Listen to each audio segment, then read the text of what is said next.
नमस्कार मंडळी. ठरलं तर मग या मालिकेचा येणारा भाग आपण पाहणार आहोत. तर सोनलला त्या आश्रमामधून तो व्यक्ती घरी घेऊन जातो. तेव्हा मात्र सायली खूपच टेन्शनमध्ये असते. तेव्हा अर्जुन म्हणतो की काय झालं सायली, एवढी शांत का? तेव्हा सायली म्हणते की अर्जुन, सोनलला त्या व्यक्तीसोबत पाठवून आपण बरोबर तर केलंय ना? ती त्या घरामध्ये सुरक्षित राहील का? मला तर भीतीच वाटते. मला सतत वाटतंय की तिला पाठवून आपण खूप मोठी चुकी केली आहे. तेव्हा अर्जुन समजावतो की तसं काहीही नाही सायली, सर्व काही चांगलंच होईल. तर इकडे प्रिया ही श्रद्धाला कॉल करून म्हणते की आपलं काम झालं आहे का नाही, पटकन सांग, खूप वेळची वाट पाहतोय आम्ही.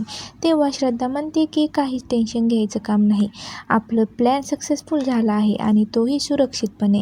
प्रियाला हे ऐकून तर आता खूपच आनंद होतो. तर प्रिया रागात म्हणते की त्या मूर्ख सायलीला वाटत असणार त्या मुलीला त्या व्यक्तीबरोबर पाठवून चांगलं झालं आहे, पण तिला तर नंतर कळणार तिने खूप मोठी चूक केली आहे. त्या मुलीला तिने डायरेक्ट नरकात ढकललं आहे. तर आता समोर येणाऱ्या भागात काय पाहायला मिळणार हे पाहणं खूपच रंजक ठरणार आहे.